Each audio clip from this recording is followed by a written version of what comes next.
আলহামদুলিল্লাহ রাব্বিল আলামিন ওয়াসসালাতু ওয়াসসালামু আলা নাবিয়িনা মুহাম্মদ ওয়া আলিহি ওয়া আসহাবিহি আজমাইন, আম্মা বাদ। সম্মানিত ভাই ও বন্ধুগণ, আজকে সংক্ষেপে আমরা কিছু কথা আর্জ করার ইরাদা রাখি ওযুর বিষয়ে। ওযুতে আমাদের যে সমস্ত ভুল ত্রুটিগুলো সচরাচর হয়ে থাকে সে বিষয়ে সামান্য কিছু কথা আর্জ করার ইরাদা রাখি। ওয়া মা তাওফীক ইল্লা বিল্লাহ। আমরা সকলেই কমবেশ জানি যে ওযু বা পবিত্রতা এটা হলো সালাতের চাবি। নবী সাল্লাল্লাহু আলাইহি ওয়াসাল্লামের সূরা আবু দাউদে বর্ণিত হাদিসে আসছে, তিনি বলেছেন মিফতাহুস সালাতি আত-তাহুর, সালাতের বা নামাজের চাবি হলো কি? পবিত্রতা বা ওযু। তো চাবি যদি ঠিক থাকে, পারফেক্ট হয়, তাহলে তালা খুলবে। আর যদি চাবি পারফেক্ট না হয়, ঠিক না হয়, তাহলে সেক্ষেত্রে তালা খুলবে না। ওই চাবি দিয়ে আপনি ঘরে প্রবেশ করতে পারবেন না। মনে করুন জান্নাত হলো আমার ঘর বা গন্তব্য, ঢুকতে হলে আমাকে সালাতের তালাটুকু খুলে ঢুকতে হবে, অর্থাৎ সালাত পড়ে ঢুকতে হবে, আর তার চাবি হলো পবিত্রতা। তাহলে পবিত্রতা চাবি, তার তালা হলো সালাহ, আর সালাহ পড়ে আমি ঢুকতে চাচ্ছি জান্নাতে। তাহলে আমার শেষ গন্তব্যে, অর্থাৎ আমি যে জায়গাটা যেতে চাচ্ছি সেই জায়গায় জান্নাতে যেতে হলে আমার সালাত ঠিক হতে হবে, আর সালাত ঠিক হতে হলে তার চাবি ঠিক থাকতে হবে। তালা ঠিক থাকতে হলে, তালা খুলতে হলে চাবি ঠিক থাকতে হবে। সেটা হলো কি? সালাত, তাহারাত বা পবিত্রতা। তো পবিত্রতার সবচাইতে কমন পবিত্রতা হলো ওযু। এই ওযুর বিষয়ে আমাদের বেশ কিছু ত্রুটি, বেশ কিছু ভুল ভ্রান্তি হয়ে থাকে। ওযুর যে ভুলগুলো হয়তো আপনিও করেন, আমরাও করছি প্রতিনিয়ত, কিন্তু জানি না। তো সেগুলো নিয়ে আমরা সংক্ষেপে আলোচনা করব। নবী সাল্লাল্লাহু আলাইহি ওয়াসাল্লাম বুখারী মুসলিমের হাদিসে আসছে, তিনি বলেছেন লা তুকবালু সালাতুন বিগাইরি তাহুরিন, পবিত্রতা ছাড়া কোনো সালাত কবুল হবে না। কোনো সালাত আল্লাহর কাছে অ্যাকসেপ্টেড, গ্রহণযোগ্য হবে না। কি ছাড়া? তাহারাত ছাড়া, ওযু ছাড়া। অতএব এই ওযু এটা পূর্ণাঙ্গ হলে সালাত পূর্ণাঙ্গ হবে, সালাত পূর্ণাঙ্গ হলে জান্নাতে যাওয়া সহজ হবে ইনশাআল্লাহ। অতএব একটা আরেকটার সাথে সম্পর্ক যুক্ত বিধায় সবকিছুর আগে, সালাতেরও আগে আমাকে লক্ষ্য করা দরকার আমার ওযু বা তাহারাতটা কি হচ্ছে কিনা, ঠিকঠাক হচ্ছে কিনা। প্রিয় ভাইরা, ওযু দুই প্রকার। একটা হলো কোন রকম ওযু, আরেকটা হলো পূর্ণাঙ্গ ওযু। একটা হলো কোন রকম ওযু, আরেকটা হলো কি? পূর্ণাঙ্গ ওযু। পূর্ণাঙ্গ ওযু যেটা, এটাকে হাদিসের ভাষায় বলা হয়েছে ইসবাগুল ওযু। পূর্ণাঙ্গভাবে ওযু করা, এটাকে বলা হয়েছে ইসবাগুল ওযু, অর্থাৎ ওযুকে পরিপূর্ণভাবে করা। আরেকটা হলো যেন তেন ভাবে, কোন কোন রকম ভাবে ওযু সেরে ফেলা।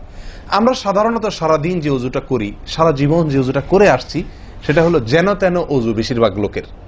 ইল্লা মান রাহিমা রব্বি, হাতে গোনা কিছু লোক আমরা আছি যারা ইসবাগুল ওযুর যে নির্দেশ সেটা পালন করতে সক্ষম হয়েছি, অর্থাৎ ওযুটা পূর্ণাঙ্গ করতে পেরেছি।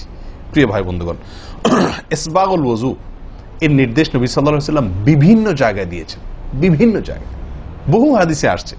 তোমরা ওযুকে আসবিগুল ওযু, আসবিগুল ওযু, তোমরা ওযুকে পরিপূর্ণ করো, ওযুকে পূর্ণাঙ্গভাবে করো, সঠিকভাবে করো, যথাযথভাবে করো। তার মানে নবী সাল্লাল্লাহু আলাইহি ওয়াসাল্লাম জানতেন যে ওযুতে যথার্থতার খেলাফ প্রচুর পরিমাণে হয়ে থাকে, আর সেজন্য তিনি সাবধান করেছেন আসবিগুল ওযু, অর্থাৎ ওযুকে তোমরা পূর্ণাঙ্গভাবে করো, সুন্দরভাবে করো, যথার্থভাবে করো। কথা কি বুঝাতে পারছি? যেহেতু ওযুর বিষয়ে আমাদের গাফলতি আছে বা গাফলতি থাকার কথা, সেই জন্য নবী সাল্লাল্লাহু আলাইহি ওয়াসাল্লাম আমাদেরকে বলেছেন ওযু করো, এটা না, বলেছেন আসবিগুল ওযু, অর্থাৎ আকমিলুল ওযু, ওযুকে পরিপূর্ণভাবে করো, সুন্দরভাবে করো, যথাযথভাবে করো। ওযুর যে ফজিলত, ওযুর যে ফজিলত মুসলিম বর্ণিত হাদিসে আসছে, নবী সাল্লাল্লাহু আলাইহি ওয়াসাল্লাম বলেছেন যে ব্যক্তি পরিপূর্ণভাবে ওযু করবে, পরিপূর্ণভাবে ওযু করবে, ভালোভাবে ওযু করবে, এবং ওযুর শেষে কালিমাতুশ শাহাদা যেটা আছে, আশহাদু আল্লা ইলাহা ইল্লাল্লাহু ওয়াহদাহু লা শারীকা লাহু ওয়া আশহাদু আন্না মুহাম্মাদান আবদুহু ওয়া রাসূলুহু, এই কালিমায়ে শাহাদা পাঠ করবে ওযুর শেষে, এই ব্যক্তির জন্য আল্লাহ সুবহানাহু ওয়া তাআলা জান্নাতের সমস্ত দুয়ার খুলে দিবেন। তাহলে আমরা বলতে পারি জান্নাতের 8 দুয়ারের সমস্ত দুয়ারের একটা রিমোট এখানে নবী সাল্লাল্লাহু আলাইহি ওয়াসাল্লাম আমাদেরকে বাতলে দিয়েছেন। একটি রিমোট, এই এক রিমোট টিপের সঙ্গে সঙ্গে 8 দরজা সব খুলে যাবে। সেটা হলো ওযুকে কি করা? পরিপূর্ণভাবে করা, সুন্দরভাবে করা, এবং এর শেষে, উজুর শেষে কালিমাতুশ শাহাদা পাঠ করে, আশহাদু আল্লা ইলাহা ইল্লাল্লাহু ওয়াহদাহু লা শারীকা লাহু ওয়া আশহাদু আন্না মুহাম্মাদান আবদুহু ওয়া রাসূলুহু। আপনি পাঠ করলেন, জান্নাতের সমস্ত দুয়ার এর রিমোট যেন টিপ দিলেন। এই তিনটা কাজ করলেন মানে কি?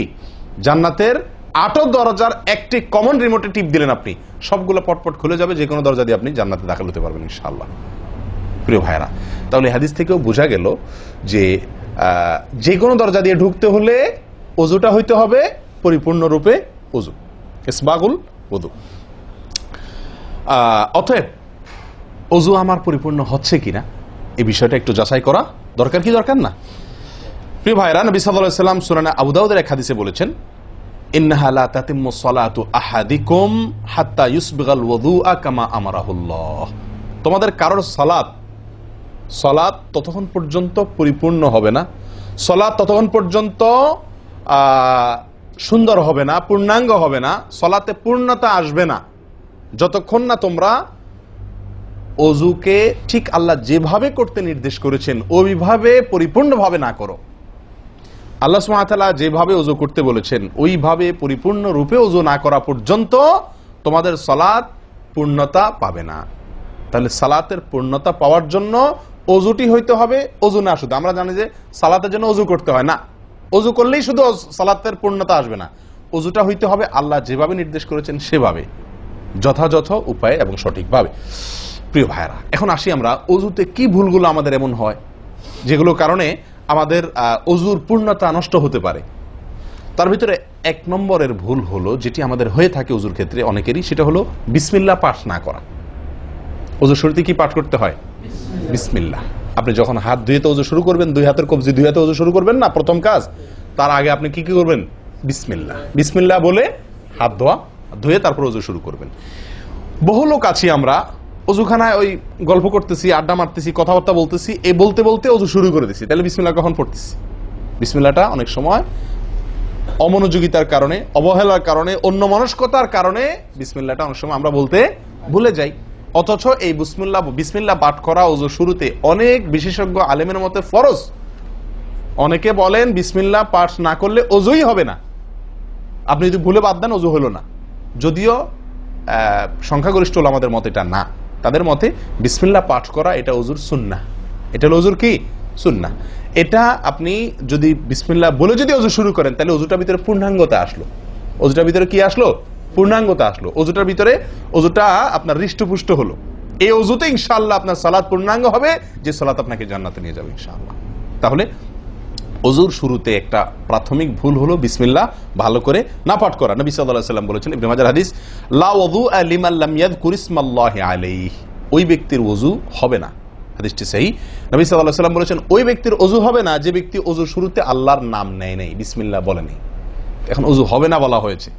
এই হবে না বলতে হাদিস বিশেষজ্ঞ ওলামা ইকরাম এবং ফুকাহা ইকরাম বলেন, এখানে হবে না বলতে ওযুর ওই প্রাণ হলো না, ওযু পূর্ণাঙ্গ হলো না, ওযুটা যেভাবে হওয়া দরকার ছিল সেভাবে হলো না। কোন রকম হয়ে গেল মার্শাল হাল, সালাত আদায় হয়ে গেল, দায়িত্ব খালাস হয়ে গেল, কিন্তু এটা যেভাবে আল্লাহ সুবহানাহু ওয়া তাআলা চাচ্ছেন, নবী সাল্লাল্লাহু আলাইহি ওয়াসাল্লাম চাচ্ছেন, যেভাবে ওযুর নির্দেশ আসছে সেভাবে হলো না।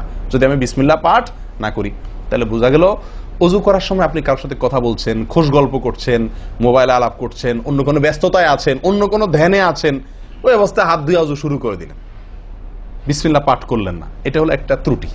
এই ত্রুটি আমাদের হয় কিনা মাঝে মধ্যে? অনেকে তো আছেন নিয়মিতই করেন না, অনেকে আছেন করেন কিন্তু ওই যে অন্য মানুষ হয়ে গেলে হাত ধুয়ে শুরু করে দিয়েছেন আর বিসমিল্লাহ আর বলেন নাই। তাহলে আপনি যে কোনো কাজের শুরুতে বিসমিল্লাহ বললেন কি না বললেন সেটা এত বেশি গুরুত্বপূর্ণ না, যত বেশি গুরুত্বপূর্ণ ওযুর শুরুতে বিসমিল্লাহ পাঠ করা, কারণ এটার জন্য পৃথক নির্দেশ এসেছে। এমনি তো একটা কমন নির্দেশ আছে, নবী সাল্লাল্লাহু আলাইহি ওয়াসাল্লাম বলেছেন, কুল্লু আমরিন জিবারিন লাম ইউবদা বিবিসমিল্লাহ ফাহুয়া আবতার ওয়া ফি রিওয়ায়াতিন ফাহুয়া আকতা। যে কোনো গুরুত্বপূর্ণ কাজ আল্লাহর নাম দিয়ে শুরু না করলে সেটা অপূর্ণাঙ্গ থাকে, কাজটা অর্ধেক থাকে, অর্ধেকা থাকে, অপূর্ণাঙ্গ থাকে, পূর্ণাঙ্গতা আসে না যে কোনো ভালো কাজ। কিন্তু ওযুর বিষয়ে নবী সাল্লাল্লাহু আলাইহি ওয়াসাল্লামের আলাদা নির্দেশ আছে, ওযু হয় না এমন কথা তিনি বলেছেন। তাহলে বোঝা গেল ওযুর শুরুতে বিসমিল্লাহ পাঠের পরে আমাদের সাবধান হতে হবে। এখন একটা সমস্যা হলো, আমরা আজকাল বেশিরভাগ লোক ওযু করি হলো টয়লেটের মধ্যে, আর টয়লেটের মধ্যে আল্লাহর নাম নেওয়া নিষেধ, ঠিক না ঠিক? টয়লেটের মধ্যে আল্লাহর নাম নেওয়া নিষেধ, জায়েজ নাই। তাহলে আমাদের ওযু যদি টয়লেটে আপনার বাথরুমের ভেতরে যে কি করি অজু করি, তাহলে আমি বিসমিল্লাহ বলতে পারবো না, কারণ আল্লাহর নাম নেওয়া বাথরুমে নিষেধ, টয়লেটে নিষেধ। আবার বিসমিল্লাহ না বললে আমার অজুটাও পূর্ণাঙ্গ হচ্ছে না, তাহলে আমি করবোটা কি? বলেন, সমাধানের পথ কি? কি করব? কি নিষেধাজ্ঞা অমান্য করে বিসমিল্লাহ বলবো, নাকি আপনার বিসমিল্লাহ ছেড়ে দেব? তাতে তো অজু আবার পূর্ণাঙ্গ হবে না, দুইটাই সমস্যা না? এই জন্য উত্তম এবং সবচেয়ে ভালো হলো অজুটা বাহির করার চেষ্টা করবেন। বেশিরভাগ জায়গাতে, সব জায়গাতে কম বেশ, বাথরুম টয়লেটের ভেতরে যদি বেসিন থাকে তো বাইরেও টেপ বা বেসিনের ব্যবস্থা থাকে, থাকে না থাকে না? বিশেষ করে বাসা বাড়িতে অথবা অফিস আদালতে দেখা যায় যে ওই টয়লেটে অনেক সময় আমরা কি করে ফেলি, অজু করে ফেলি। এটা উচিত না, এটা একটা ভুল আমাদের। অজু আমরা করব বাহিরে। কেন? কারণ টয়লেটে অজু করতে গেলে আল্লাহর নাম নিতে হচ্ছে, আর আল্লাহর নাম নেওয়া নিষেধ। সেখানে আমি আল্লাহর নাম নিতেও পারছি না, আর নাও নিতে পারছি না। যদি নেই তাহলে আল্লাহর নাম নিয়ে গুনাহ করছি টয়লেটে, আর যদি না নেই তাহলে আমার অজুটা অপূর্ণাঙ্গ থেকে যাচ্ছে। ঠিক না ঠিক? এই জন্য আমরা উত্তম হলো অজু করব কোথায়? বাইরে এসে যে কোনো টেপে। কথা কি বুঝাতে পারছি? বাইরে এসে একান্ত যদি কখনো আপনি বাধ্য হয়ে যান, বাইরে ভিড় নাই, ব্যবস্থা, সেটা ভিন্ন কথা। আর বাসা বাড়িতে যদি এরকম কোনো বাসা বাড়িতে যে বাইরে কোনো সিস্টেম নাই, আপনার নিজের বাসা না, আপনি ঠিক করতে পারতেছেন না, তো কমপক্ষে বেসিন এবং আপনার টয়লেটের কমোডের মাঝখানে কি দিব? একটা পর্দা বা ওয়াল কোনো কিছু দিয়ে নিব ইনশাআল্লাহ। কথা বুঝতে পারছি ভাই? আল্লাহ তাআলা আমাদের সকলকে এই বিষয়টি লক্ষ্য করার তৌফিক দান করেন।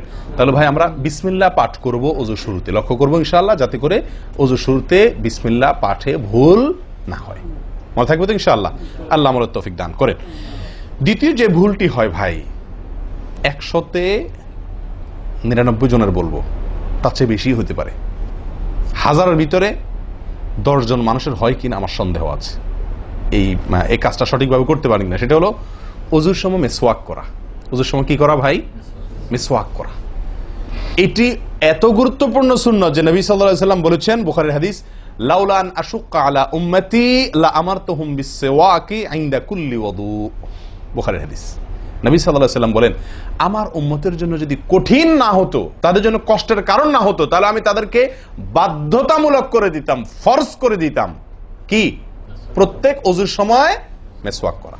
প্রত্যেক অজুর সময় মিসওয়াক করা, এটা বাধ্যতা করে দিতাম যদি তাদের কষ্টের কারণ। কারণ বাধ্যতামূলক করে দিলে তখন এটা তাদের জন্য, প্রতি ওয়াক্তে মিসওয়াক করাটা তাদের জন্য বাধ্যতামূলক হয়ে গেলে এটা ছাড়া অজু হতো না, তখন তারা বিপদে পড়ে যেত, বেশি কষ্ট হয়ে যেত। অজুতে যদি এখন মনে করেন 10টা 15টা 20টা ফরজ নবী সাল্লাল্লাহু আলাইহি ওয়াসাল্লাম ঠিক করে দিন, তাহলে 20টা 15টা 20টা 25টা ফরজ আদায় করে অজু করা একটু কষ্ট হয়ে যেত না? 5 বার দৈনিক একটু আমাদের জন্য ঝামেলা হয়ে যেত কিনা? নবী সাল্লাল্লাহু আলাইহি ওয়াসাল্লাম সেদিকে লক্ষ্য করে আমাদেরকে কি করলেন না? সহজ করে দিলেন, অর্থাৎ ফরজ করলেন না। তার মানে কি করলেন? সুন্নাহ এর অন্তর্ভুক্ত করলেন। কিন্তু তার হাদিস থেকে, তার বক্তব্য থেকে বোঝা যায় যে অজুর সময় মিসওয়াকের গুরুত্ব তার কাছে কত বেশি ছিল। নবী সাল্লাল্লাহু আলাইহি ওয়াসাল্লামের কাছে ওযুর সময় মিসওয়াক করার গুরুত্ব কত বেশি ছিল, সেটা এই হাদিস থেকে বোঝা যায় কি যায় না? তিনি চাইছেন আমাদেরকে ওযুর সময় মিসওয়াকের নির্দেশটা বাধ্যতামূলক করতে। শুধু করেন নাই কেন? আমাদের কষ্টের দিকে লক্ষ্য করি। এই হাদিস থেকে নবী সাল্লাল্লাহু আলাইহি ওয়াসাল্লাম যে চাচ্ছেন মনে প্রাণে আমরা যেন ওযুর সময় মিসওয়াক করি, এটা বোঝা যায় কি যায় না? ভাই, আমরা বিশেষ করে আরবিয়ানদেরকে দেখি, স্পেশালি সৌদি আরবে আমরা যারা আছি দেখি যে সৌদিদের প্রত্যেকের পকেটে কি থাকে? মিসওয়াক থাকে, এবং তারা সারাক্ষণ মিসওয়াক করে। এটা যেমন আমার দাঁতের মাড়ির জন্য উপকারী, ন্যাচারাল আপনার রস, মিসওয়াকের রস কর যেটা আসে, বিশেষ করে তিতা জাতীয় হলে আরো বেশি ভালো হয়। এটা আমাদের দাঁতের জন্য যেমন উপকার হয়, তেমনি ভাবে দাঁতকে পরিষ্কার রাখে, দবদবা রাখে, দুর্গন্ধ দূর করে, অনেক দুনিয়াবী উপকারিতা আছে। আর এর পাশাপাশি আপনি যতবার মিসওয়াক করছেন ততবার নবী সাল্লাল্লাহু আলাইহি ওয়াসাল্লামের এই আদেশটি আপনার পালন হচ্ছে। ওযুটা, বিশেষ করে ওযুর সময় মিসওয়াক করলে আপনার ওযুটা কি হচ্ছে? যেই ওযুতে তালা খুলবে সুন্দরভাবে এবং আপনি জান্নাত পর্যন্ত যেতে পারবেন, সে ওযু হবে যদি আপনি তাতে কি করতে পারেন? ওযুর মধ্যে সময় মিসওয়াক করতে পারেন। ভাই, কার কার পকেটে মিসওয়াক আছে? আছে সাথে কারো? তো আপনারা আসার সময় আসছেন যে ওযু করেন নাই? কি বলেন? মিসওয়াক আছে কার কার? আলহামদুলিল্লাহ, একজন পাওয়া গেল। আর ভাই, ওযুর সময় মিসওয়াক, এটি আমরা ছেড়ে দিয়েছি। এই আমলটা আমাদের মধ্যে নাই বললেই চলে। কি বলেন? এই আমলটাকে পুনর্জীবন দেওয়া যায় কি না? যায় না? অন্য কারোর জন্য না, আমার নিজের জন্য। আমি মিসওয়াক করব, তার উপকারিতা আমি নিজে পাবো, দুনিয়াতে পাবো, মানি ভালো থাকবে, মুখে দুর্গন্ধ দূর হবে, মুখ পরিচ্ছন্ন হবে, আখেরাতে পাবো নবী সাল্লাল্লাহু আলাইহি ওয়াসাল্লামের সুন্নাহ পালনের মাধ্যমে। ওযু সুন্দর হবে, ওযু সুন্দর হলে সালাত ঠিক হবে, সালাত ঠিক হলে জান্নাতে যেতে পারবো। তাহলে একটা একটার সাথে সম্পর্কযুক্ত। মেসওয়াক করবো তো ইনশাআল্লাহ? একদম উঠে গেছে মেসওয়াক। ওযুর সময় মেসওয়াক করতে আমাদের দেশি ভাইদেরকে দেখাই যায় না, একেবারে বললে চলে। প্রিয় ভাইরা, আপনারা কি জানেন নবী সাল্লাল্লাহু আলাইহি ওয়াসাল্লামের জীবনের শেষ আমল কি ছিল? মেসওয়াক ছিল। নবী করিম সাল্লাল্লাহু আলাইহি ওয়াসাল্লামের জীবনের শেষ আমল, যে আমলের পরে আর কোনো আমলের সুযোগ পান নাই, এই আমলের পরে তিনি দুনিয়া থেকে বিদায় নিয়ে গেছেন। তার জীবনের লাস্ট আমল কি ছিল? মেসওয়াক।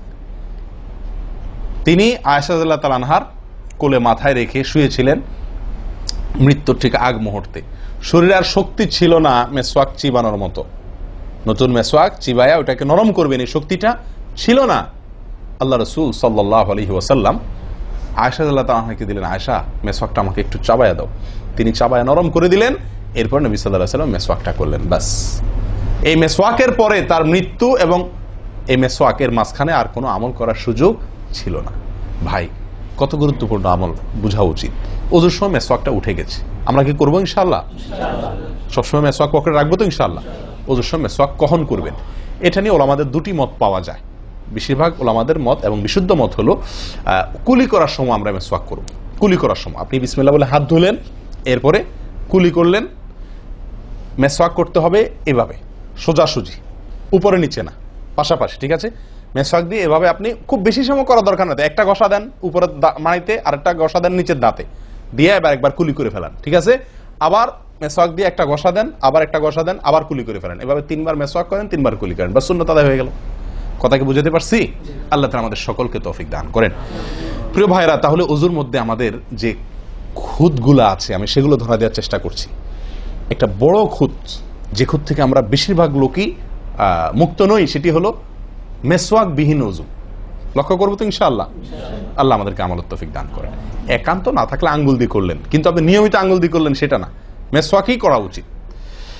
ভাই, 3 নম্বর যে ভুলটা আমাদের হয়ে থাকে সেটা হলো কুলির মধ্যে।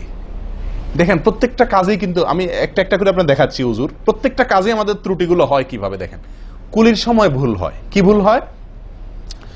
কুলিটা যেভাবে করার কথা সেভাবে আমরা করি না। হাদিসে কুলির বিষয়ে নির্দেশ এসেছে, সেটাকে বলা হয়েছে মদমাদা। মদমাদা আরবি শব্দ, এটার বাংলা অর্থ হয় কুলি করা বা কুলকুচি করা বা কুলকুচা করা। এই কুলি বা কুলকুচা এটা হলো মুখের ভিতরে আপনি হাতের কষে করে পানি নিয়ে মুখে নাড়বেন, এরপরে ফেলবেন, আবার হাতে নিবেন, কিছু সময় নাড়বেন, 1 সেকেন্ড হোক 2 সেকেন্ড হোক, এরপরে ফেলবেন। এটা হলো কুলি বা কুলকুচা। আমরা বেশিরভাগ সময় এরকম করি আলহামদুলিল্লাহ। যখন ব্যস্ত থাকি, যখন হুলস্থুল থাকে, কোনো সময় কোনো কাজের তাড়া থাকে, তখন অনেক সময় আমরা কি করি? হয় কি না হয় না? মুখে নিলাম আর ঢাললাম, মুখে নিলাম আর ঢাললাম। আমি জানি না আপনাদের হয় কিনা এরকম। আমি দেখছি এরকম অনেক সময় হয়। আপনারা একমত কিনা? নিলাম মানে ব্যস্ততার কারণে, হয়তো জামাত শেষ হয়ে যাচ্ছে বা অন্য কোনো কারণ আছে, অথবা দেরিতে আসছি, তো তখন মুখের ভিতর নেওয়া আর ফেলাও, নেওয়াও আর ফেলাও, এতে কুলি হবে না। হাদিসে যে কুলির নির্দেশ আসছে সেই কুলি হবে না। এটা মুখে পানি দিলেন আর বাইর করলেন, এটাতে কুলি হইতে হলে আপনাকে মুখে পানি দিবেন, নাড়বেন। ভাই, কুলিটা কেন করতে বলা হয়েছে? মুখের ভেতরটা কি করার জন্য? পরিষ্কার করার জন্য। আপনি যদি মুখে পানি নেন আর বাইর করেন, তাহলে কি মুখ পরিষ্কার হবে? আপনাকে তো মিনিমাম 1-2 সেকেন্ড হলেও নাড়তে হবে জিনিসটা, পানিটা, তাহলে আপনার মুখটা কি হবে? পরিষ্কার বা পরিচ্ছন্ন হবে। আল্লাহ তাআলা আমাদেরকে আমলের তৌফিক দান করেন। ভাই, তাহলে কুলির ত্রুটিটা বুঝতে পারছেন তো? তাড়াহুড়া করে অনেক সময় মুখে পানি নিয়ে ফেলে দিই আমরা, এটা করা যাবে না। নাম্বার 4, নাকে পানি দেওয়া। দেখেন, একটা একটা করে দেখেন, প্রত্যেকটাতে ত্রুটি আছে। আল্লাহুল মুস্তাআন। নাকে পানি দেওয়া, নাকে পানি দেওয়ার যে নির্দেশ আসছে হাদিসে, এটাকে বলা হয় ইস্তেনশাক। ইস্তেনশাক, ইস্তেনশাক আরবি ব্যাকরণ অনুযায়ী এটা বাবে ইস্তিফআলের মাসদার বা ক্রিয়ামূল, যেটার মধ্যে এক্সট্রা ভাবে টানা, আকর্ষণ করার অর্থ যার মর্মের ভিতরে আছে।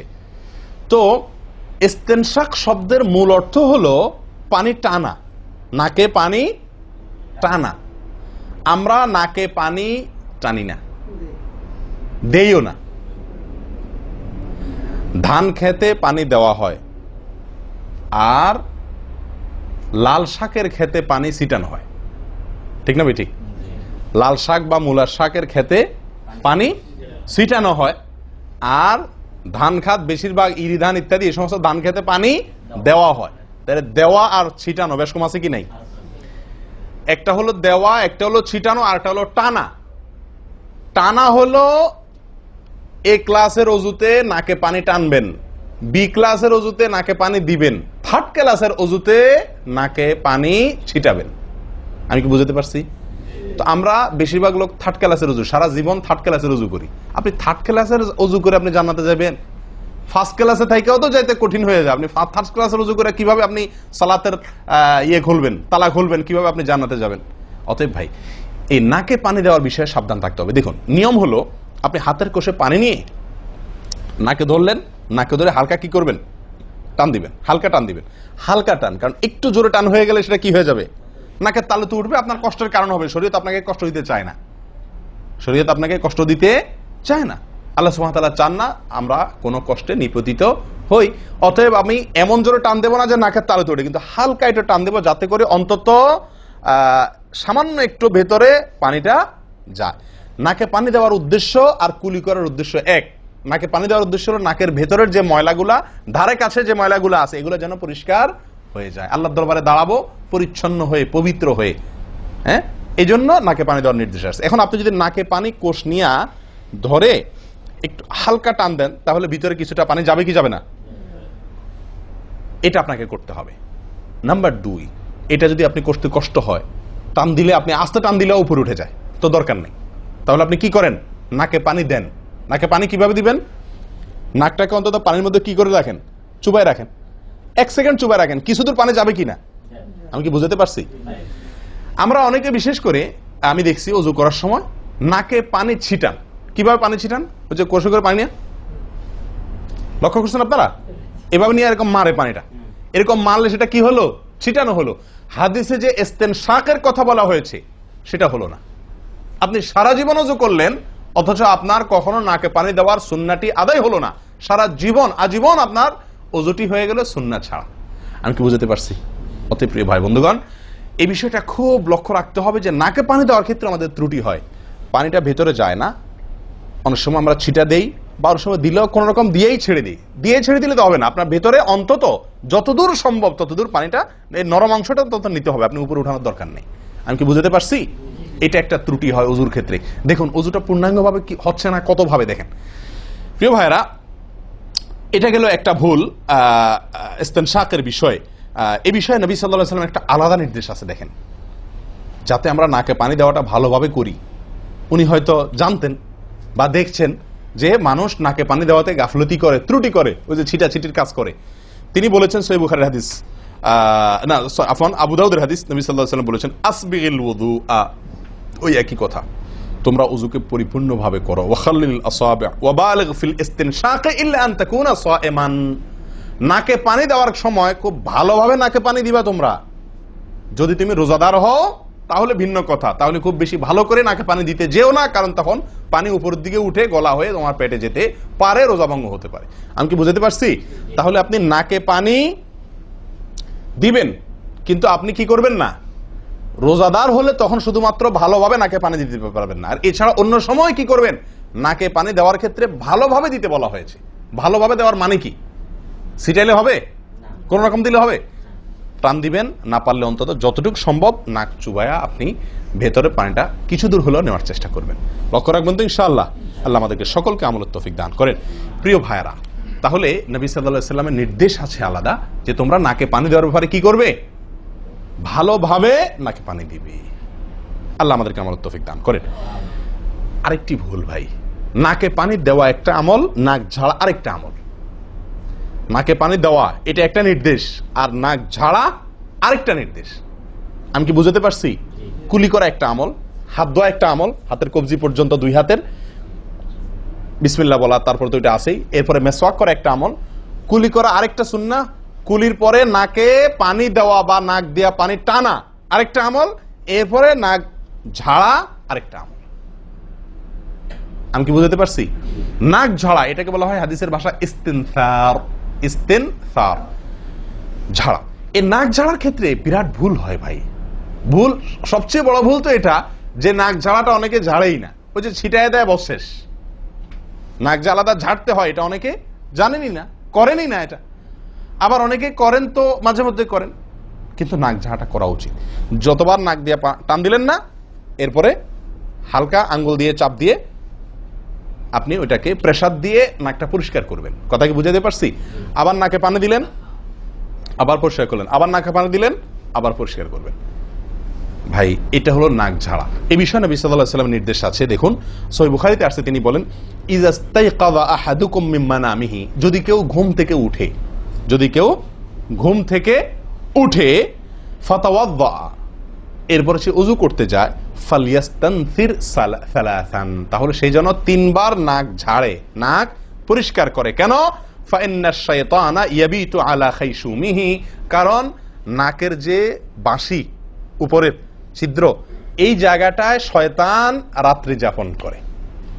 শয়তানের বেডরুম আপনার নাকের বাঁশি, বুঝতে পারছেন? শয়তানের বেডরুম হলো আমাদের নাকের বাঁশি। নবী সাল্লাল্লাহু আলাইহি ওয়াসাল্লাম বলছেন এই জায়গাটা সে অবস্থান নেয় এবং এই জায়গায় গিয়া মোটামুটি আমাদেরকে ব্রেন ওয়াশ করে যে শুয়ে থাক, আরাম কর, যত ওয়াসওয়াসা দেওয়া দরকার, তার যে ডিউটি সেটা সে পালন করে, কুকামের যত বুদ্ধি দেওয়া দরকার, কিন্তু তার এই ঘাঁটি হলো আমাদের নাকের বাঁশি। ওযুর সময় যদি আমরা এটাকে সুন্নাহ পালন করতে গিয়ে এটাকে ঝাড়ি, তাহলে শয়তান দূর হয়ে যায়। কথা বুঝতে পারছি ভাই? এই বিষয়ে আরো কয়েকটি হাদিস আছে যে হাদিসগুলো দ্বারা বোঝা যায় যে শয়তানের অবস্থান এই জায়গাটাতে থাকে মানুষের দেহে। তো আপনি যদি শরীরটাকে ফুরফুরে করতে চান, শয়তান ওয়াসওয়াসা থেকে ফ্রেশ হয়ে যেতে চান, তাহলে আপনার নাক ঝাড়ার আমলটার ব্যাপারে গুরুত্ব দিতে হবে। কথা বুঝতে পারছি ভাই? তাহলে উলামায়ে কেরাম বলেন এই হাদিসে তো ঘুম থেকে উঠে ওযু করার ক্ষেত্রে বলা হয়েছে, তো এর মানে শুধু ঘুমের জন্যই এটা খাস নয়, ঘুম থেকে উঠে আপনি ওযু করলে সে ওযুতে এটা বেশি গুরুত্বপূর্ণ, কিন্তু অন্য সকল ওযুতেই বিষয়টি আমলযোগ্য বা সুন্নাহ। অতএব আমরা নাকে পানি দেব একটা আমল, আবার না কি করব, ঝাড়বো আরেকটা আমল। ভাই এরপরে আসি আরেকটি গুরুত্বপূর্ণ আমল যেটি হয় না, বা আরেকটি ত্রুটি ওযুতে, সেটি হলো আঙ্গুল খেলাল না করা। ওযুতে কি না করা? আঙ্গুল খেলাল না করা। আঙ্গুল খেলাল হলো হাত এবং পায়ের আঙ্গুলের যে চিপাগুলো আছে, এই চিপাগুলোতে পানি পৌঁছানোর জন্য, পানি পৌঁছানোটা নিশ্চিত করার জন্য কি করতে হবে? এক হাতের আঙ্গুলকে অন্য হাতের আঙ্গুলের চিপায় ঢুকায়া এভাবে কি করতে হবে? একটু হালকা নাড়তে হবে, যাতে করে জায়গাটাতে চিপাটাতে পানি গেছে এটা কারণ এই চিপাগুলোতে পানি নাও যেতে পারে শুকিয়ে থাকার কারণে। তা আপনি যদি একটু নাড়া দেন পানির ভিজা আঙ্গুল দিয়া, তাহলে ইনশাআল্লাহ ওখানে পানি পৌঁছানোটা মোটামুটি নিশ্চিত হয়ে যাবে। ঠিক না? ঠিক। তাহলে এই জিনিসটা অনেক সময় আমরা করি না, অথচ নবী সাল্লাল্লাহু আলাইহি ওয়াসাল্লামের নির্দেশ আছে আলাদা। তিনি বলেছেন, আবু দাউদের হাদিস, আসবিগিল ওযুআ ওয়া খাল্লিল বাইনাল আসাবি', ওযুকে পরিপূর্ণভাবে করো। আর ওযুকে পরিপূর্ণভাবে করার একটি অন্যতম কাজ হলো আপনার আঙ্গুলের মাঝে কি করা? খেলাল করা। তিনি বলেছেন তোমরা আঙ্গুলের মাঝে খেলাল করবে, এক আঙ্গুলকে অন্য আঙ্গুলের মাঝে প্রবেশ করে পরিষ্কার করবে। এটা হলো হাতের আঙ্গুল। পায়ের আঙ্গুল কিভাবে করবেন? পায়ের আঙ্গুল তো আর এক আঙ্গুল অন্য পায়ের আঙ্গুল ঢুকাতে পারবেন না। সেটা করবেন হলো, অন্য হাদিসে আসছে, এই যে কোনোই আঙ্গুল আছে না, কোনোই আঙ্গুল দিয়া সব চিপাগুলোতে কি করবেন? ঘষা দিবেন। কোনোই আঙ্গুল দিয়া আপনার সব পায়ের আঙ্গুল চিপাগুলোতে ঘষা দিবেন। ভাই আমরা কজনে করি এই খেলার আমলটা বলেন তো? পায়ের আঙ্গুল, কোন আঙ্গুল দিয়া পায়ের আঙ্গুলের চিপা খেলাল করা, হাতের আঙ্গুল খেলাল করা, কজনে করি আমরা বলেন? তাহলে এই ভুলগুলো আমাদের অহরহ হচ্ছে না ভাই? আমরা কি জান্নাতে যেতে চাই না? আমাদের সালাতটা সুন্দর হোক আমরা চাই না ভাই? আমাদের এই সালাত খুব পাওয়ারফুল হোক, শক্তিশালী সালাত হোক, এই সালাতের মাধ্যমে আমি অন্যায় থেকে বেঁচে থাকবো, এই সালাতের মাধ্যমে আমি জান্নাতে যাব, এই সালাত আমাকে খাঁটি মুসলিম বানাবে, এই সালাত আমাকে আল্লাহর কাছে প্রিয় বানাবে, এই সালাত কি আমাদের নূর হবে, আমরা চাই না ভাই? এগুলো যদি চাই তাহলে আমাকে ওযু সুন্দর করতে হবে, আর ওযু সুন্দর করতে গিয়ে এই ভুলগুলোর ব্যাপারে সাবধান হতে হবে। তাহলে আঙ্গুল খেলাল করা, পায়ের আঙ্গুল, হাতের আঙ্গুল আমরা করি না বললেই চলে ভাই। তো আজকে থেকে ইনশাআল্লাহ করবো তো, নাকি যা শুনছেন এটা এখানে রেখে চলে যাবে? ভাই যদি পরিবর্তন না করেন, পরিবর্তন যদি আমরা না করি নিজেদেরকে, ওয়াল্লাহি সারা জীবন ওয়াজ শুনবো, কি লাভ বলেন? সময়টা নষ্ট। আপনি যদি এই কথাগুলোর উপরে আমলের চেষ্টা না করেন, নিজের জীবনে ফিট না করেন, এই ভুলগুলাকে ওযু করার সময় মাথায় রেখে এই ভুলগুলাকে আপনি দূর না করেন, তাহলে সেক্ষেত্রে এই শোনার কোনো লাভ হলো না। করবো তো ইনশাআল্লাহ। আল্লাহ সুবহানাহু ওয়া তাআলা আমাদের সকলকে সচেতন মুমিন হওয়ার তৌফিক দান করেন। সচেতন মুমিনের পরিচয় হলো মুমিন তার প্রত্যেকটা ভুলকে শিখবে, সংশোধন করবে, শিখবে, সংশোধন করবে। এভাবে করতে করতে করতে সে মুমিন হিসাবে কোয়ালিটিফুল আফার ক্লাসের মুমিন হতে পারবে, আল্লাহর কাছে প্রিয় পাত্র হতে পারবে। চেষ্টা করবো তো ইনশাআল্লাহ। আল্লাহ আমাদের সকলকে তৌফিক দান করেন। প্রিয় ভাইয়ারা, ওযুর ক্ষেত্রে আরেকটি ভুল এই যতগুলো ভুল বললাম এর ভিতরে বড় দুটি ভুল বলে ওজুর ভুলকে আমরা শেষের দিকে চলে আসছি। একটি বড় ভুল হলো শুকনা থেকে যাওয়া। কোন জায়গা যদি আপনার অবহেলার কারণে শুকনা থেকে যায়, ওজুর অঙ্গগুলো যেগুলো ধুইতে হবে, তার কোনো অঙ্গ যদি শুকনা থেকে যায়, ওজু হবে? ওজু হবে না।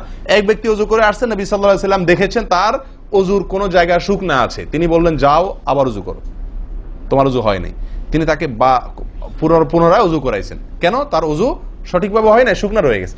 অনেক সময় দেখা যায় আমাদের অনেক ভাই ওজু করেন, ওজু করলে বেশ কিছু জায়গা, বিশেষ করে যে কোন জায়গাটা, এই জায়গাটা দেখা যায় শুকনা থাকে, এই যে কানের লতির এই যে জায়গাটা, এখানে দেখা যায় একটু কি থাকে, শুকনা থাকে, কপালের দিকে দেখা যায় শুকনা থাকে। এই জায়গাগুলো অনেক সময় দেখা যায়, বহু লোককে দেখা যায় ওজু করে আসছে, এখানে শুকনা, এখানে শুকনা, পায়ের গোড়ালি গিরা এই জায়গাগুলোতে শুকনা। কারণ হলো ওই যে অবহেলা করে ওজু করছে, কোন রকম ওজু করছে, ওজুটা যেভাবে করা দরকার সেভাবে করে নাই। ভাই এই জিনিসটা আপনার লক্ষ্য করা দরকার, কি দরকার না? ওজুই হবে না। এই যে ভুলগুলো বললাম এগুলা হলে আপনার ওজু হয়ে যাবে, কাগজে কলমে ওজু হয়ে যাবে। কিন্তু এখনকার যে ভুলটা বললাম, যদি শুকনা না থাইকা যে আল্লাহ মাফ করেন, তাহলে কাগজে কলমে ওজু হবে না, কাগজে কলমেও কি হবে না, ওজু হবে না। এত জঘন্য, সাবধান থাকার দরকার, কি দরকার না? আল্লাহ তাআলা আমাদেরকে সাবধান হওয়ার তৌফিক দান করেন। ভাই আরেকটি বড় ভুল, এটাও বিশাল বড় ভুল, সেটা হলো পানি অপচয় করা।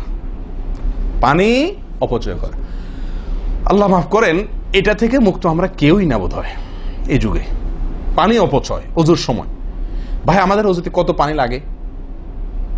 আপনি যদি, আমরা তো বেশিরভাগ লোক এখন ট্যাপে ওজু করি না, আপনি যে ট্যাপটা ব্যবহার করেন ওই ট্যাপের নিচে যদি একটা কি রাখেন, বালতি রেখে দেন, আপনি ওজু করার শেষে লক্ষ্য করে দেখেন একটা খালি বালতি যদি রাখেন, কি পরিমাণ পানি পড়বে আনুমানিক?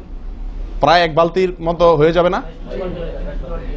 সুবহানাল্লাহ, 50-100 জন লোকের ওজুর পানি এটা।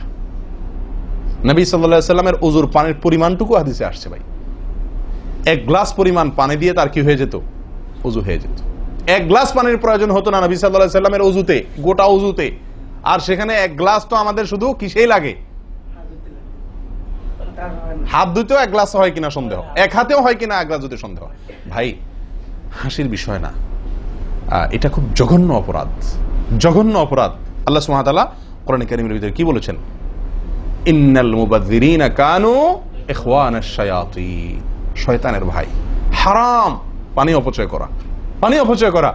সাহাবা একরাম জিজ্ঞেস করছেন, ইয়া রাসূলুল্লাহ, আমরা তো কেউ বলবো ভাই এই যে নির্দেশ নিষেধ এগুলো তো সাহাবীদের যুগে পানির টানাটানি ছিল, মরুভূমি এলাকার লোক ছিল, তখনকার বোধহয় সমস্যা। ভাই এখন তো আমাদের যুগে আলহামদুলিল্লাহ কি আছে?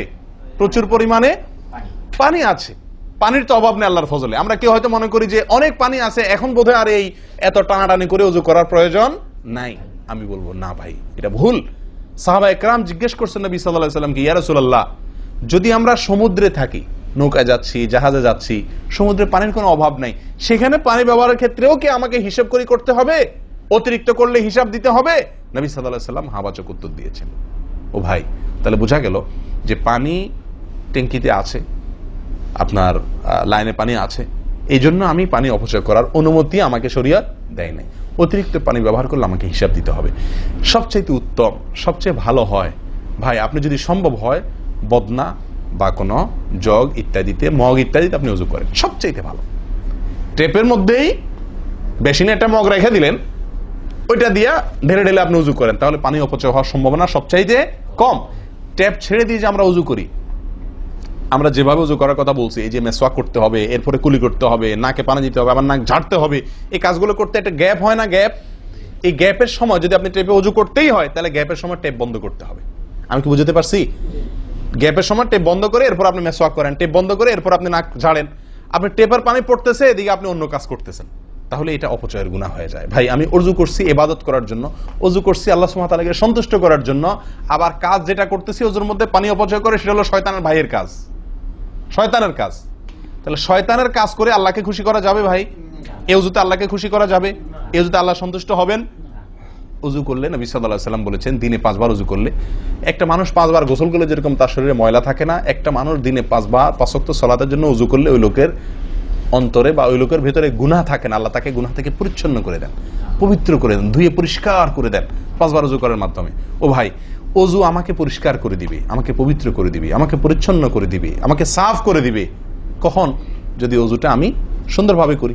আমার অজুতে যদি এত বড় ভুল হয় যে পানি অপচয় করে আমি হারামে লিপ্ত হই, গুনাহে লিপ্ত হই, তাহলে আমার সে অজু আমাকে পরিচ্ছন্ন করবে না, পবিত্র করবে না, সুন্দর করবে না, আল্লাহকে সন্তুষ্ট করা যাবে না। প্রিয় ভাইরা, আমি আবারও বলছি, এই ভুল থেকে আমরা কেউ মুক্ত নই।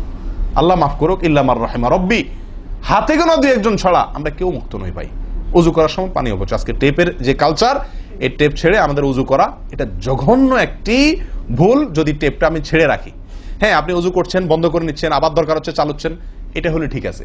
আপনি যদি এটা করতে যান পাবলিক অজুখানাতে, হয়তো পিছন থেকে কেউ আপনাকে তাড়া মারবে, আরে ভাই তাড়াতাড়ি করেন, দেরি করতেছেন, মারুক ভাই তাড়া, সে তাড়া মারুক, কিন্তু আপনার উজুটা কি করতে হবে? আপনাকে কোয়ালিটিফুল উজু করতে হবে। আল্লাহ তাআলা আমাদেরকে সে উজু করার তৌফিক দান করেন। উজুর ক্ষেত্রে আরেকটা ভুল হলো ভাই, চাপাচাপি করে উজু করা, উজু ধরে রাখা, চাপাচাপি করে উজু ধরে রাখা, এই ভুলটা প্রচুর পরিমাণ হয়, বিশেষ করে শীতের দিনে। গরমের দিনে আলহামদুলিল্লাহ ওয়াজ করার দরকার হয় না, মনে না মানে উজু দরকার না হলে উজু করি আমরা, ঠিক আছে না, বিশেষ করে মরুভূমি এলাকাতে, গরমের জায়গাতে। কিন্তু শীতের দিন আসলে সুবহানাল্লাহ, আসরের উজুতে চেষ্টা করি টেনে টুনে আসা পর্যন্ত নিয়ে যাওয়ার জন্য, ঠিক না ঠিক?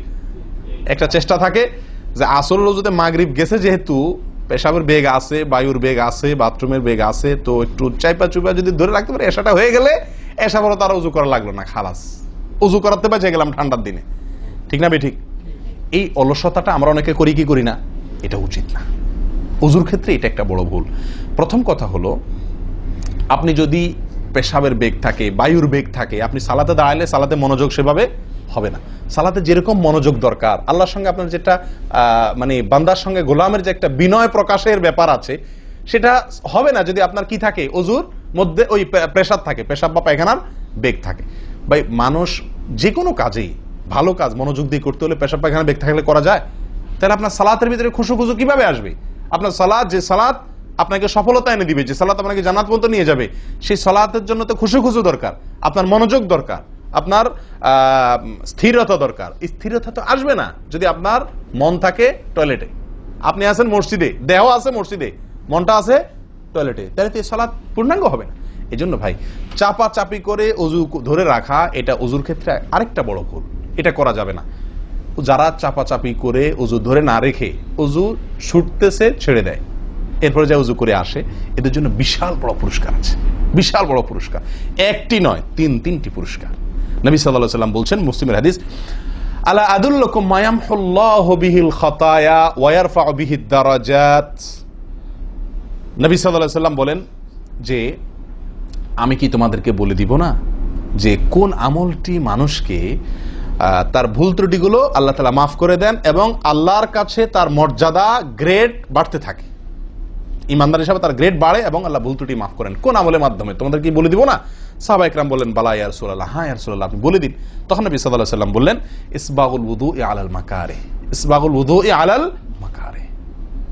প্রথম আমল, অপছন্দ, কষ্ট, ঠান্ডা, শীত, অথবা পানির অভাব, কি না বুঝু করতে হইতেছে, যে কোনো কষ্টকে উপেক্ষা করে, কষ্টকে সহ্য করে যে ব্যক্তি ওযু করে, ওযু আটকায় রাখে না, এই ব্যক্তি, তাকে আল্লাহ সুবহানাহু ওয়া তাআলা তার গুনাহ যেমন মাফ করবেন, তার মর্যাদাও আল্লাহ তাআলা বৃদ্ধি করে দিবেন। তাহলে বোঝা গেল, সাধারণ ওযু এটার চাইতে আপনি যদি ওযুকে কি করেন, আপনি যদি ওযুকে, কষ্টকে উপেক্ষা করে ওযু করেন, চাপাচাপি করে ওযু ধরে না রাখেন, ছেড়ে দেন, আবার ওযু করে আসেন, ফ্রেশ হয়ে আসেন, নামাজটা পড়েন, তাহলে ইনশাআল্লাহ আপনি দুটি পুরস্কার আল্লাহ তাআলার কাছ থেকে পাচ্ছেন। এক হলো গুনাহ মাফ, আর একটা হলো মর্যাদা বৃদ্ধি। আল্লাহ তাআলা আমাদের সকলকে ওযুর ভুল ত্রুটিগুলোকে কভার করে এগুলো থেকে পরিচ্ছন্ন থেকে, এই ভুলগুলো থেকে মুক্ত থেকে আল্লাহ তাআলা আমাদের সকলকে ওযু করার তৌফিক দান করেন। ওযু ভঙ্গের কারণের ব্যাপারে কয়েকটা আমাদের ভুল ধারণা আছে। যেমন অনেকে মনে করেন যে সিগারেট খাইলে, বিড়ি খাইলে ওযু যায়। অনেকে প্রশ্ন করেন, বিড়ি খাইলে, সিগারেট খাইলে ওযু যায় কিনা? কি বলেন আপনারা, কি বলেন, ওযু যায়?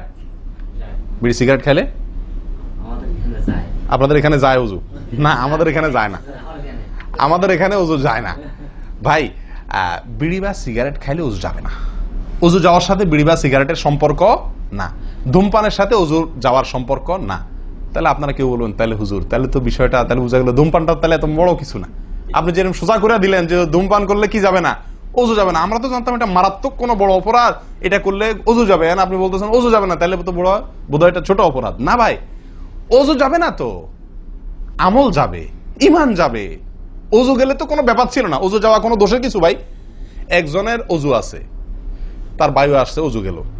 একজনের ওযু আছে, পেশাব করলে ওযু চলে গেছে, তার কোনো দোষ করছে সে? আপনারা বুঝেন না আমার কথা? ওযু চলে গেলে সেটা কি দোষের কিছু? তাহলে এটা তো আমার বড় কিছু না, দোষের কিছু না। বিড়ি খাইলে, সিগারেট খাইলে ওযু যাবে না তো, ওযু যাওয়া তো দোষের কিছু না। এর চেয়ে বড়টা যাবে, তাকওয়া যাবে। কি যাবে? তাকওয়া ছুটে যাবে, মুত্তাকির খাতা থেকে নাম কাটা যাবে। বুঝেন না কথা? নেক আমলদারের খাতা থেকে নাম কেটে যাবে, গুনাহগার হবে, গুনাহে লিপ্ত হলো সে। ওযু ভাঙলে তো দোষের কিছু হতো না, ভুল তেমন কোনো ক্ষতির কিছু হতো না, কিন্তু তার চাইতে বড় ক্ষতি হবে। কিন্তু ওযু ভাঙবে না বলে তাহলে কি সিগারেট খায় ডাইরেক্ট মসজিদে চলে আসবো? না, সেটা জায়েজ নাই। সিগারেট যদি খান, এই বদ অভ্যাস যদি থাকে, হারামে লিপ্ত হওয়ার অভ্যাস থাকে, আল্লাহ হেফাজত করুক, সবাইকে ফিরে আসার তৌফিক দান করুক। কমের পক্ষে মুখকে ভালো করে ফ্রেশ করে, পরিষ্কার করে, ব্রাশ করে, মেসওয়াক করে, দুর্গন্ধ দূর করে তারপর মসজিদে আসবেন। কথা বুঝে আসছে? যাতে অন্য মানুষ কষ্ট না পায়। অনেকে মনে করেন হাঁটুর উপরে কাপড় উঠলে ওযু ভেঙে যায়, ঠিক না? ঠিক।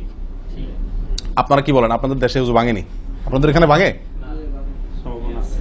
আচ্ছা, ভাঙতে পারে। কোন কোন এলাকাতে হাঁটুর উপরে ওযু কাপড় উঠলে কি করে? ওযু ভাঙে। এটা অনেকে বলেন যে ভাই সতর যদি খুলে যায়, হাঁটুর উপরে কথা না, সতর খুলে গেল, কেউ ওযু করার পরে উলঙ্গ হয়ে গেল কাপড় পাল্টাতে গিয়া বা কোনো কারণ, এক কথায় ওযুর পরে যদি সতর খুলে যায় ওযু ভাঙবে না। কিন্তু আমাদের অনেক দেশে, অনেক এলাকাতে ওযু ভাঙে না ভাই। এই যেখানে ভাঙে সেখানে আসলে ভাঙা উচিত না। ওযু আপনার সতর খুললে কি হয় না? ওযু ভঙ্গ হয় না। এর সাথে ওযু ভঙ্গ হওয়ার সম্পর্ক নেই। ওই যে বলছি, ধূমপানের মতো। সতর যদি অন্য মানুষের সামনে খোলেন আপনি, তাহলে ওযু ভাঙলে তো দোষের কিছু হতো না। এখানে তাকওয়া ভাঙবে, ওযু ভাঙবে না। আমি কি বুঝাতে পারছি? এর চেয়ে বড় অপরাধ হবে, কবিরা গুনাহ লিপ্ত হলেন আপনি, ফরজ তরক হয়ে গেল, আপনি বড় গুনাহ করলেন। ওযু ভাঙলে তো এমন দোষে কিছু হতো না, কিন্তু ওযু ভাঙবে না। অনেকে মনে করে টিভি দেখলে, সিনেমা দেখলে, নাটক দেখলে, গান ফান দেখলে ওযু ভাঙে না। এটার সাথেও কি নাই? ওযু ভাঙার সম্পর্ক নাই। ওযু ভাঙার সম্পর্ক নির্দিষ্ট কিছু কাজে, পেশাব করলেন, পায়খানা করলেন, বায়ু ছাড়লেন, ঘুমাইলেন, ওযু ভাঙে এগুলাতে। কিন্তু আপনি সিনেমা দেখলেন, খারাপ কিছু দেখলেন, দেখলেই আপনার কি হবে না? ওযু ভাঙবে না। হ্যাঁ, একটা কথা ঠিক যে আপনি এই যে কাজগুলোর কথা বললাম, আপনি সিগারেট খাইলেন, আপনি আল্লাহ মাফ করেন কোন হারামে লিপ্ত হলেন, আপনি সতর খুললেন মানুষের সামনে, আপনি সিনেমা দেখলেন, টিভিতে খারাপ হারাম কিছু দেখলেন, তাহলে কি করতে হবে? ওযু করা উত্তম। ওযু করা, এগুলা করার পরে বিনা ওযুতে নামাজ না পড়ে ওযু করে নামাজ পড়া উত্তম। কেন? কারণ ওযু করলে আল্লাহ সুবহানাহু ওয়া তাআলা কি করেন? গুনাহ খাতা মাফ করে দেন। তাহলে আপনি যে অপরাধ করলেন সেটা মাফ করে নামাজে আসলেন ফ্রেশ হইয়া, ওটা ভালো। কিন্তু ওযু ভেঙে যাবে এরকম না। মহিলারা বাচ্চাদেরকে দুধ দিলে অনেকে মনে করেন কি হয়? ওযু ভাঙে। আসলে কি না, বাচ্চাদেরকে দুধ খাওয়ালে কি হবে না? ওযু ভাঙবে না। কথা বুঝাতে পারছি? এরকম কিছু ভুল ধারণাও আছে। যাই হোক, ওযুতে যে ভুলগুলো হয়ে থাকে আমি আবার বলে দিচ্ছি এক নজরে। এক, আপনার বিসমিল্লাহ না বলা, শুরুতে বিসমিল্লাহ ভুলে যাওয়া বা না বলা, এটা ভুল। আরেকটা হলো মেসওয়াক না করা, কুলি করার সময় মেসওয়াক না করা, এটা কমন ভুল হয়ে গেছে। 3 নম্বর হলো কুলিটা সুন্দরভাবে না করা, পানিতে মুখে পানি কোষ করে নিয়ে এরপরে কিছু সময় মুখের ভিতরে করে নাড়াতে হবে। না নাড়ানো, এটা আরেকটা ভুল। নিয়ে ফেলে দিলাম তাড়াহুড়া করে, এটা আরেকটা ভুল। 4 নম্বর হলো আপনার নাকে পানি ছিটাই আমরা, এটা আরেকটা ভুল। ছিটানো যাবে না নাকে পানি টানতে হবে অথবা পানি দিতে হবে, কিন্তু পানি কি করা যাবে না? ছিটানো যাবে না, ছিটানোটা আরেকটা ভুল। 5 নম্বর হলো আপনার নাক ঝাড়া। নাকে পানি দেওয়ার পরে কি করতে হয়?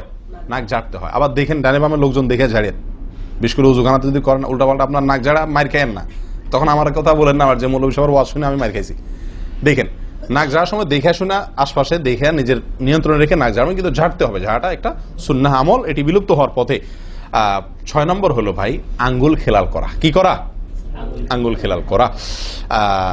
এটা উঠে গেছে, পায়ের আঙ্গুল খেলাল করতে হবে। কোন আঙ্গুল দিয়ে হাদিসে আসছে, আর হাতের আঙ্গুল এগুলা দিয়া, কারণ এগুলাতে জাহান্নামের আগুন প্রবেশ করবে যদি এগুলো শুকনা থাকে, সালাত হবে না।